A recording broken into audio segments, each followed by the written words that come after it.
Hi everyone, this is Bhargavi Prakash. Welcome to our channel Mind Your Science. हम पढ़ रहे थे साथ में कैपेसिटेंस। तो आज का जो हमारा टॉपिक है वो है ग्रुपिंग ऑफ कैपेसिटर्स। कैपेसिटर्स याद रहना चाहिए क्या होता है डिवाइस होता है जो क्या करता है, चार्ज को स्टोर करके रखता है। उसे हम क्या कहते हैं, कैपेसिटर बोलते हैं। और कैपेसिटेंस क्या होती है, capacity to store the charge. ठीक है, तो आज का टॉपिक शुरू करते हैं। Grouping of capacitors. ग्रुपिंग समझते हो? ग्रुपिंग का मतलब सिंपल है ग्रुप बनाना। हम कहते हैं ना कि कुछ कुछ काम हमें स्कूल में या कॉलेजेस में क्या करना होता है, ग्रुप में करने होते हैं। या हम छोटे छोटे बच्चों का ग्रुप बना देते हैं, या जब आप सुबह स्कूल में असेंबली करते हो तो लाइन में खड़े हो जाते हो, तो वो क्या होता है, एक तरह से ग्रुपिंग होता है कि एक क्लास के बच्चे एक ही लाइन में खड़े होंगे। वो क्या है, ग्रुप फॉर्मेशन, उसी को कहते हैं। तो उसी तरह से हम क्या करते हैं, जो हमारे कैपेसिटर्स होते हैं उनकी भी हम क्या कर सकते हैं, ग्रुपिंग कर सकते हैं। वो कैसे होती है, दो फॉर्म्स में होती है। एक होता है हमारा सीरीज और दूसरा होता है हमारा पैरेलल। आपने 10th में पढ़ा होगा, हम लोग रेजिस्टेंस करते थे, ऐसे लगाते थे। ये हमारा R1 होता था, ये R2 होता था और ये R3 होता था। ऐसे ही करते थे हम रेजिस्टेंस की ग्रुपिंग। ये कौन सी ग्रुपिंग है, ये सीरीज वाली ग्रुपिंग है। ठीक है, तो सिमिलरली अब क्या करना है, हमें ग्रुपिंग किसकी करनी है, कैपेसिटर्स की करनी है। तो क्या करेंगे, यहाँ पर रेजिस्टेंस की जगह क्या लगा देंगे, कैपेसिटर लगा देंगे। ये जो सिंबल है पैरेलल प्लेट्स का, ये कैपेसिटर का सिंबल होता है। ठीक है, ऐसे डिनोट करते हैं। ये क्या है, हमारा कैपेसिटर है। ये इसका डिनोट करने का सिंबल है। और अगर आपके पास वेरिएबल है, कैपेसिटर हमारे पास दो तरह का होता है। एक वो कैपेसिटर जो उतना ही अमाउंट ऑफ चार्ज स्टोर करके रखेगा, और वेरिएबल कैपेसिटर क्या होता है, जिसकी कैपेसिटी को हम वेरी कर सकते हैं। नाम से ही क्लियर है, वेरिएबल माने जो वेरी कर सकता है, और ये हमारा सिंपल कैपेसिटर है। तो यहाँ पे हम सिंपल कैपेसिटर का सिंबल यूज करेंगे। तो ये हमारा C1 हो गया, ये C2 हो गया और ये C3 हो गया। ये क्या कर दिया हमने, तीन कैपेसिटर्स लिए और उन्हें क्या कर दिया, ग्रुप में लगा दिया। अब कल हमने पढ़ा था क्या करते थे हम, इस एंड को क्या करते थे, पॉजिटिव चार्ज देते थे, यही करते थे। और लास्ट वाले एंड का क्या कर देते थे, अर्थिंग कर देते थे। तो इसमें भी यही करेंगे। यहाँ से क्या होगा, प्लस क्यू चार्ज आएगा, और ये क्या है, हमारी अर्थिंग का सिंबल है। यानी कि इस वाली प्लेट का जो चार्ज होगा वो अर्थ हो जाएगा। इसे थोड़ा ध्यान से समझना। यहाँ से क्या होगा, इस कैपेसिटर को मैं यहाँ बना रही हूँ। ठीक है, यहाँ से मेरा पॉजिटिव चार्ज जा रहा है। क्लियर है, क्या होगा, यहाँ पे क्या होगा, पॉजिटिव चार्ज वो हो जाएगा, प्रोड्यूस हो जाएगा। इसकी वजह से क्या होता है, ये वाली प्लेट क्या थी, अनचार्ज है। क्या होगा, इंडक्शन होगी। इंडक्शन की वजह से क्या होगा, यहाँ पर क्या आएगा, नेगेटिव चार्ज आएगा, और इसकी बाहर वाली साइड पे उतना ही क्या आएगा, पॉजिटिव चार्ज आएगा। क्लियर है, कल किया है हमने, किसमें किया था, प्रिंसिपल ऑफ कैपेसिटर में किया था कि अगर मैं इसे पॉजिटिवली चार्ज करूं और एक अनचार्ज प्लेट को इसके पास लेकर आऊं, तो इसकी अंदर वाली साइड पे क्या हो जाता है, उतना ही नेगेटिव चार्ज आ जाता है। किसकी वजह से, इन पॉजिटिव चार्जेस की वजह से। तो इसका मतलब क्या हुआ, अगर यहाँ क्यू चार्ज आ रहा है तो इस साइड पे क्या चार्ज आ रहा है, प्लस क्यू। यहाँ पर क्या है, प्लस क्यू चार्ज है बाहर वाली साइड पे, और इसकी आउटर साइड पे भी क्या होगा, प्लस क्यू, और अंदर साइड पे माइनस क्यू। तभी ये बैलेंस होगा, जितने नंबर ऑफ इलेक्ट्रॉन्स उतने ही नंबर ऑफ प्रोटॉन्स। इसलिए यहाँ पर नेगेटिव क्यू आएगा तो यहाँ पर उतना ही प्लस क्यू आएगा। फिर सेकंड प्लेट लोगे, इसका जो पॉजिटिव चार्ज है वो इसके पास जाएगा, तो इस साइड क्या आएगा, प्लस क्यू आएगा। फिर इधर माइनस क्यू, और यहाँ पे फिर से प्लस क्यू। फिर वापस से आगे जाएगा ये प्लस क्यू चार्ज, यहाँ पे फिर से प्लस क्यू हो जाएगा। अंदर वाली साइड नेगेटिव और बाहर वाली साइड पॉजिटिव। तो एंड वाला जो पॉजिटिव होगा उसमें हम क्या कर देंगे, उसकी अर्थिंग कर देंगे। यही होता है हमारा कैपेसिटर। यहाँ पॉजिटिव चार्ज था, यहाँ उतना ही नेगेटिव चार्ज, ये पॉजिटिव सोर्स से कनेक्टेड, और इसकी हम अर्थिंग कर देते थे। तो ये बिल्कुल ही सेम वही कंसेप्ट बन के हमारे पास आ गया। तो इस केस में ध्यान से देखो क्या चीज सेम है, जो मैं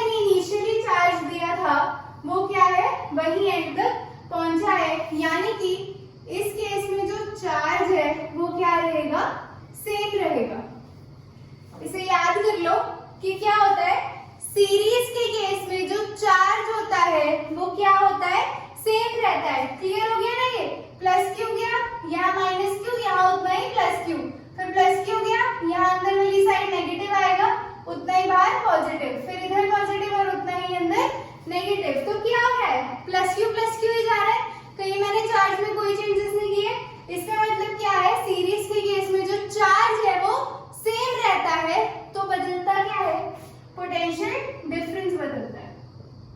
जो पोटेंशियल होगा तीनों कैपेसिटर्स के अलोंग वो क्या होगा, डिफरेंट होगा। इसे स्टार करके लिख लो, ये काम आएगा, ठीक है। यही याद रखना आपको इसमें में कि सीरीज के केस में चार्ज क्या रहता है, सेम, और पोटेंशियल क्या होता है, डिफरेंट होता है। C1 के अलोंग V1 आएगा, C2 के अलोंग V2 और C3 के अलोंग V3 आएगा। क्लियर है इतना। अब देखो डेफिनेशन तो हर चीज की लिखनी पड़ती है और वो फिजिक्स के फॉर्म में लिखनी पड़ेगी। अब ध्यान से देखो, सीरीज में हमने किया क्या, हमने यहाँ से चलना शुरू किया, ठीक है, यहाँ खड़े थे हम, यहाँ से हमने चलना शुरू किया, फिर हमने क्या किया, हम इस पाथ के अलोंग यहाँ तक गए और यहीं से वापस आ गए। यानी कि क्या था, मेरे पास एक ही पाथ था ना चलने का, मैंने यहाँ से शुरू किया और यहाँ पर खत्म कर दिया, कहीं नहीं मुड़े, कुछ नहीं किया, कोई पॉइंट चेंज नहीं हुआ। यही इसकी डेफिनेशन है। क्या है, capacitors are said to be grouped in series, capacitors are said to be grouped in series if there is only one way, क्या है, if there is only one way to proceed from one capacitor to the other. क्या लिखा है मैंने कि capacitor को series में हम तब मानते हैं जब हमारे पास एक कैपेसिटर से दूसरे कैपेसिटर तक जाने के लिए एक ही रास्ता हो। मतलब अगर मैं यहाँ से चलना शुरू कर रही हूँ, मैं C1 पे पहुंच गई, अब मुझे C1 से कहाँ जाना है, C2 के पास, और कोई रास्ता तो नहीं है ना, यही तार चल रही है, तो मैं क्या होगा, इसी के अलोंग मूव कर सकती हूँ। यानी कि क्या हुआ, मेरे पास एक ही वे था एक कैपेसिटर से दूसरे कैपेसिटर तक जाने का, ठीक है। ये हो गया हमारा सीरीज में। अब चलिए पैरेलल में। पैरेलल कैसा होता था, अगर रेजिस्टेंस से ही याद करो, ऐसे बनाते थे हम कुछ, ये क्या होता था, हमारा पैरेलल कनेक्शन होता था, यहाँ से हम चार्ज दे देते थे। इस केस में क्या होता है, यहाँ पॉजिटिव होता है और दूसरी साइड को हम क्या करते हैं, अर्थ कर देते हैं। बस यहाँ रेजिस्टेंस की जगह हमें क्या करना है, कैपेसिटर लगाने हैं। तो यही है हमारे कैपेसिटर इन पैरेलल। ये C1 है, ये C2 है और ये C3 है। अब इसकी डेफिनेशन देखो क्या बनेगी। इस केस में क्या हो रहा है, अगर मैं यहाँ से चलना शुरू करूं तो क्या होगा, या तो मैं यहाँ जा सकती हूँ, या फिर मैं यहाँ जा सकती हूँ, या फिर मैं यहाँ जा सकती हूँ। इसका मतलब क्या हुआ, मेरे पास डिफरेंट डिफरेंट रास्ते हैं या डिफरेंट डिफरेंट पाथ हैं किसी कैपेसिटर तक जाने के लिए। तो डेफिनेशन क्या बनेगी, capacitors are said to be in parallel if we can proceed from one point to another along different paths. क्या मतलब हुआ इसका, कैपेसिटर्स को पैरेलल में तब कहा जाता है अगर आप एक पॉइंट से दूसरे पॉइंट पे अलग अलग पाथ्स के अलोंग पहुंच सकते हो। यानी कि अगर आपको मेरे घर आना है तो आप लेफ्ट वाली गली से भी आ सकते हो, सामने से भी आ सकते हो, पीछे के दरवाजे से भी आ सकते हो। इसका मतलब क्या हुआ कि मेरे पास अलग अलग रास्ते हैं यहाँ तक पहुंचने के लिए, और यही होता है हमारा पैरेलल प्लेट कैपेसिटर या ग्रुपिंग इन पैरेलल। ठीक है, हमने क्या कर दिया, ग्रुपिंग इन पैरेलल की डेफिनेशन कर ली। अब इसमें देखना है, इसमें तो क्या था, चार्ज सेम था और पोटेंशियल हमारा डिफरेंट था।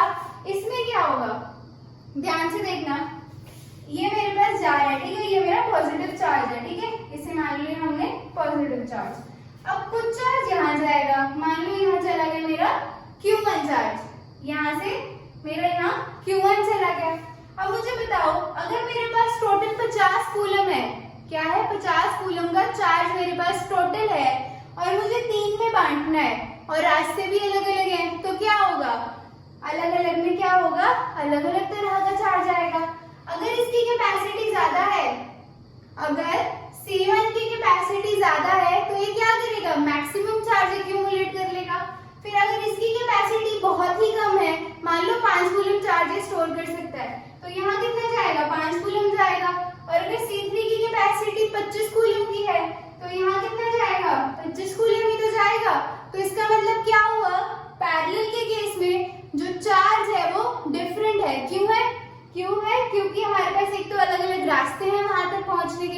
और दूसरा अगर कैपेसिटर की कैपेसिटी अलग अलग है और रास्ते भी अलग अलग हैं तो चार्ज अपने हिसाब से जहां जितना चाहे उतना जा सकता है। और रेजिस्टेंस के केस में भी हम यही पढ़ते थे। तो इस केस में क्या हुआ, जो हमारा चार्ज है वो क्या रहेगा, डिफरेंट रहेगा। इस बात को याद रखना है, ठीक है, स्टार लगा के लिख लो कि पैरेलल के केस में जो चार्ज है हमारा वो डिफरेंट रहेगा। क्यों? क्योंकि हमारे पास अलग अलग रास्ते हैं वहां तक जाने के लिए, ठीक है। ये अब इसमें देखो पोटेंशियल डिफरेंस, इसमें क्या था, V1 इसके अलोंग था, V2 इसके अलोंग और V3 इसके अलोंग। बट इसमें तो क्या है, जो पोटेंशियल है अक्रॉस तीनों कैपेसिटर वो क्या रहेगा, सेम रहेगा। इतना ही पोटेंशियल ड्रॉप C1 में होगा, उतना ही C2 में और उतना ही C3 में। तो पोटेंशियल डिफरेंस कितना रहेगा, कैसा रहेगा, सेम रहेगा। अब अगर आप बोलो कि हम कैसे मान लें कि ऐसा रियल में हो रहा है, तो आपका जो घर होता है उसमें जो कनेक्शंस होते हैं वो पैरेलल में होते हैं। मतलब आपके घर का जो पंखा चल रहा है, लाइट जल रही है, फ्रिज चल रहा है, एसी चल रहा है, वो सारे किस तरह के कनेक्शन में है, पैरेलल कनेक्शन में है। ये तो सुना होगा कि हमारे घर में कितनी वोल्टेज आती है, 220 की आती है। एसी के नीचे स्टेबलाइजर लगा होता है, उसमें कभी देखना चेक करके 220 के आसपास की वोल्टेज वो आपको शो करेगा। इसका मतलब क्या है, अलोंग सारे डिवाइसेस, चाहे वो आपका फ्रिज है, चाहे वो आपका एसी है, चाहे वो आपका टीवी है, माइक्रोवेव है, या कोई भी डिवाइस है, उसके अलोंग जो पोटेंशियल है वो सेम है। कितना है, 220 वोल्ट। तो इससे प्रूव हो गया कि पैरेलल कनेक्शन में जो पोटेंशियल डिफरेंस होता है वो क्या होता है, सेम रहता है। दूसरी चीज, अब चार्ज जो है वो वेरी कैसे कर रहा है, हम कहते हैं ना यार, अगर हमारा जो टीवी है वो क्या करता है, कम चार्ज लेता है। जो प्रेस होती है वो ज्यादा करंट खाती है, जो माइक्रोवेव है वो भी ज्यादा लेता है। मतलब जितना छोटा डिवाइस होगा उतना कम चार्ज लेता है, और जितना बड़ा डिवाइस होगा उतना ज्यादा चार्ज वो लेता है। इसका मतलब क्या हुआ, पैरेलल के केस में जो हमारा चार्ज होता है वो वेरी कर सकता है, लेकिन पोटेंशियल क्या रहता है, सेम रहता है। और घरों में कितना रहता है, 220 वोल्ट। तो इसमें क्या याद रखना है, सीरीज में चार्ज सेम और पोटेंशियल डिफरेंट रहता है, और जो पैरेलल कनेक्शन में चार्ज अलग रहेगा और पोटेंशियल सेम रहेगा। ये दोनों कंसेप्ट याद कर लो, डायग्राम अच्छे से समझ लो, अब करेंगे इनकी derivation. Capacitor in series clear हो गया। ऐसा डायग्राम बनाया था हमने, तीन कैपेसिटर्स को हमने क्या किया है, सीरीज में कनेक्ट किया है। ये मेरा C1 है, ये C2 है और ये मेरा C3 है। यहाँ से प्लस क्यू चार्ज गया इस एंड पे, इधर भी प्लस क्यू आएगा, फिर उतना ही प्लस क्यू यहाँ गया, इसके एंड में प्लस क्यू, फिर इधर प्लस क्यू और इधर प्लस क्यू, और एंड में हमने क्या कर दी, इसकी अर्थिंग कर दी। ये बन गया मेरा क्या, कैपेसिटर इन सीरीज। डेफिनेशन बता दी थी, क्या दी कि वो जिसमें क्या होता है, हमारे पास एक ही पाथ होता है एक कैपेसिटर से दूसरे कैपेसिटर तक जाने के लिए। अब हमने कल एक फॉर्मूला किया था, C is equal to Q upon में V। याद है? याद नहीं है तो याद कर लो। C क्या होता है, Q अपॉन में V होता है। अब ध्यान से देखो, इन तीनों के लिए हम क्या कर सकते हैं, C1, C2 और C3 निकाल सकते हैं। क्या आएगा, C1 कितना आएगा, Q अपॉन में V1 आएगा, क्लियर है। फिर C2 निकाल सकते हैं, Q अपॉन में V2 आएगा, और C3 कितना आएगा, Q अपॉन में V3 आएगा। क्लियर है इतना? तो अब हमें इस केस में क्या पता है, जो हमारे टोटल पोटेंशियल की वैल्यू है यहां से लेके इस अर्थिंग पॉइंट तक, वो कितनी है, V है, ठीक है। जो इस पूरे का टोटल पोटेंशियल है वो कितना है, V है। यानी कि जब हम V1 plus V2 plus V3 करेंगे वो किसके इक्वल आने वाला है, V के इक्वल आने वाला है। तो लिखो, let total potential is equal to V।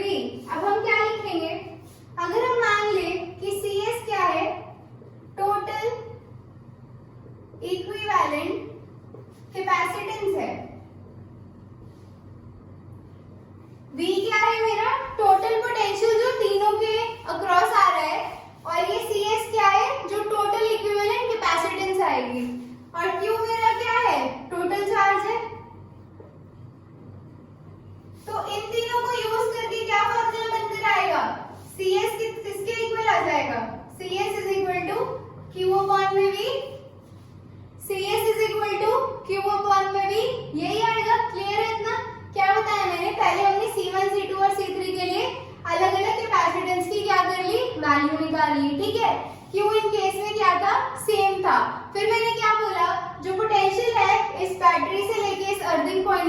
मतलब तीनों के अलाउंग जो टोटल पोटेंशियल है वो कितना है, V है।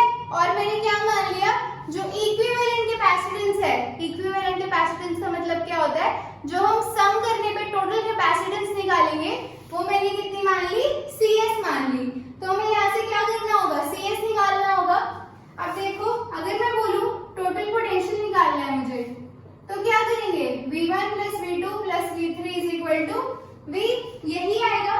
इसमें से V1 निकालो जरा, कितना बनेगा, Q अपॉन में C1 बनेगा, V2 क्या बनेगा, Q अपॉन में C2, और V3 क्या बनेगा, Q अपॉन में C3।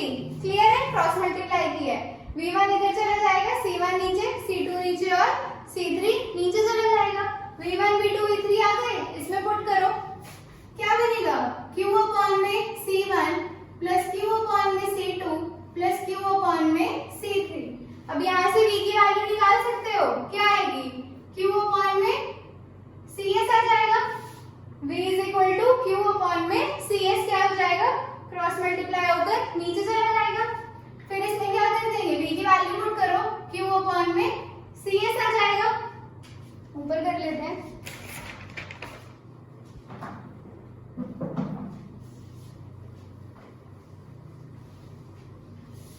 क्या बनेगा, ये Q कॉमन आ जाएगा इसमें से, Q Q Q क्या है, सेम है, क्या आएगा, 1 upon C1 plus 1 upon C2 plus 1 upon C3 is equal to Q upon CS। दोनों साइड क्या है, Q है, ये क्या हो जाएंगे आपस में कैंसिल आउट हो जाएंगे। तो 1 अपॉन CS कितना आ गया मेरा, 1 upon C1 plus 1 upon C2 plus 1 upon C3। और यही था मेरा फाइनल फॉर्मूला। क्या निकालना था मुझे, क्या निकालना था, कैपेसिटेंस निकालनी थी, किसकी, फॉर ग्रुपिंग इन सीरीज। ठीक है, हमने जब कैपेसिटर को सीरीज में लगाया है तो हम कैपेसिटेंस कैसे निकालेंगे, ये उसका क्या है, फॉर्मूला है। तो अगर आपके पास इस तरह के 3 कैपेसिटर दिए हो जिनकी आपके पास डायरेक्ट वैल्यू हो, कि मान लो C1 क्या है, 5 फैरेड है, ये 2 फैरेड का है और ये 8 फैरेड का है, तो इसमें हम क्या करेंगे, डायरेक्ट अपनी वैल्यूज को पुट कर देंगे और हमारे पास क्या आ जाएगा, हमारा आंसर आ जाएगा। कैसे, 1 अपॉन CS क्या हो जाएगा, 1 अपॉन 5 प्लस 1 अपॉन 2 प्लस 1 5, 2 और 8 का एलसीएम कितना आएगा, 40, 5 8 are 40, 2 20s are 40 और 8 5s are 40। इन तीनों को ऐड करोगे आ जाएगा 33 अपॉन में 40। ये मेरे पास क्या है, 1 upon CS is equal to 33 divided by 40, उल्टा कर दो कितना आ जाएगा, 40 अपॉन 33 फैरेड। ये आ गया हमारे पास आंसर। क्लियर हो गया कैसे यूज करना है इसे। क्या दिया होगा हमारे पास, कैपेसिटेंस दी होगी, ये हमारे पास सिंपल मेथड था कि हमें डायरेक्ट क्या दी हुई है, कैपेसिटेंस दी हुई है फैरेड में, तो हमने सिंपली क्या किया, वैल्यूज पुट की और हमारा CS निकाल लिया। क्या निकाल लिया हमने, इक्विवेलेंट कैपेसिटेंस निकाली फॉर कनेक्शन इन या फिर ग्रुपिंग इन सीरीज। अब चलते हैं पैरेलल पे। कैपेसिटर एंड पैरेलल में क्या होता है, जो चार्ज होता है वो डिफरेंट रहता है हर कैपेसिटर के लिए और पोटेंशियल हमारा सेम रहेगा यानी कि V रहेगा। तो इस केस में क्या करेंगे, C1 के लिए अलग, C2 के लिए अलग और C3 के लिए अलग निकालेंगे। अब इस केस में हमारे पास क्या है, चार्जेस अलग अलग है, तो पिछले में क्या था हमारे पास, पोटेंशियल क्या था, अलग अलग था, तो हमने उसमें पोटेंशियल ऐड किया था। अब इसमें हमारे पास क्या है, चार्जेस अलग अलग है, तो हम क्या करेंगे इस केस में, टोटल चार्ज कैलकुलेट करेंगे। ठीक है, ये याद रखना है। तो पहले C1 निकाल लो, Q 1 अपॉन V आएगा, C1 क्या आएगा, Q 1 अपॉन V सेम है, C2 कितना आएगा, Q2 अपॉन V और C3 कितना आएगा, Q3 अपॉन V। यहाँ से Q1 निकाल लो, C1 इंटू V, Q2 कितना आएगा, C2 इंटू V और Q3 कितना आएगा, C3 इंटू में V। इसे मान लो इक्वेशन 1। Q1 कितना आ गया, C1V, बस इन्हें क्रॉस मल्टीप्लाई किया ऐसे, ये भी इधर मल्टीप्लाई, ये भी और ये भी इधर मल्टीप्लाई। Q1 Q2 और Q3 आ गया हमारे पास। अब मान लो जो टोटल चार्ज है, कौन सा चार्ज, इक्विवेलेंट चार्ज, जो मान लो कितना है हमारे पास, Q के इक्वल है। ठीक है, फिर हमने क्या माना था, इक्विवेलेंट कैपेसिटेंस, इस केस में कितनी मान लो, Cp मान लो। इन दोनों को use Cp is equal to Q upon में V। टोटल चार्ज कितना ले लिया हमने, Q ले लिया। टोटल चार्ज कैसे आएगा हमारे पास, Q1 plus Q2 plus Q3 से आएगा। और कैपेसिटेंस कितनी मान ली हमने इस पैरेलल सिस्टम की, Cp मान ली। निकालना क्या है हमें, Cp निकालना है। Cp का हमने फॉर्मूला बना दिया Q अपॉन V। C क्या होता है, Q अपॉन में V होता है। और सिंपली क्या करेंगे, टोटल चार्ज कितना आएगा, Q1 plus Q2 plus Q3 आएगा।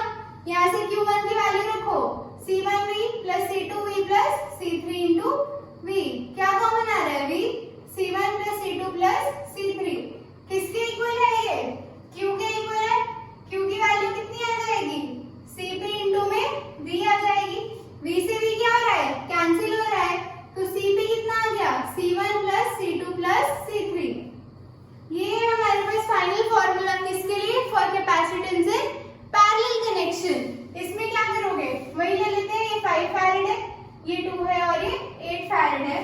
तो इसके इसमें Cp निकालने के लिए क्या करोगे, 5 प्लस 2 प्लस 8 यानी कि 15 फैराड आपका क्या आ जाएगा, आंसर आ जाएगा।